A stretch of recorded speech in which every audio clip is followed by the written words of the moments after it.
Hello everyone, সম্প্রতি পল্লিগ্রাম TV YouTube চ্যানেলে যে নাটকটি প্রকাশিত হয়েছে, তো নাটকের দ্বিতীয় পার্টটি নিয়ে আলোচনা করব। তো নাটকটিতে দেখা যায় যে পল্লিগ্রাম টিভি ইউটিউব চ্যানেল জনপ্রিয় অভিনেতা রিয়াজ প্রবাসে থাকতো। তাকে রিসিভ করার জন্য সবাই গেলেও তুহিনার জায়গা হয় না, কেননা তাকে কেউ সাথে নিয়ে যেতে চাচ্ছিল না। তার বড় ভাবি তাকে না করে দেয়। এদিকে তুহিনা অনেক কান্নাকাটি করে চলে যেতে থাকে এবং পরক্ষণে সে যখন তাদের বাসায় যায়, তার মা তাকে অনেক কথা বলে যে আমাদের টাকা দিয়ে প্রবাসে গেল অথচ তোকে নিয়ে গেল না। এদিকে রিয়াজ গাড়িতে আসার সময় অনেক মনক্ষুণ্ণ, কেননা তুহিনাকে দেখতে পাচ্ছে না।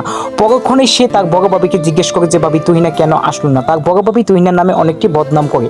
রিয়াজ যখন বাড়িতে আসে, বাড়িতে আসলে তুহিনার বাবা মা বাড়িতে গেলে তাদেরকে অনেক তার বাবা মা অপমানিত করে এবং পরিশেষে রিয়াজ এসে তাদেরকে অপমানিত করে। অপমান হওয়ার পর তুহিনা এবং তুহিনার বাবা মা চলে যেতে থাকে।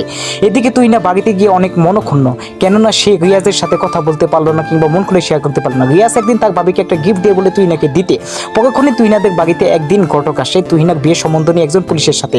পুলিশের সাথে বিয়ে ঠিক হয়, তুহিনার বাবা মা অনেক খুশি এবং তুহিনা এটা নিয়ে অনেক জিদ করে বসে আছে। সে পুলিশের কাছে বিয়ে বসবে না, রিয়াজের কাছে বসবে। একদিন পরক্ষণে দেখা যায় তুহিনার পুলিশের সাথে বিয়ে হয়ে যায় এবং এদিকে রিয়াজের পঞ্চায়েতে মেয়ের সাথে বিয়ে হয়ে যায়। এটাই ছিল নাটকের সর্বশেষ। পরবর্তীতে কোন নাটকের আপডেট চান অবশ্যই কমেন্ট করে জানাবেন।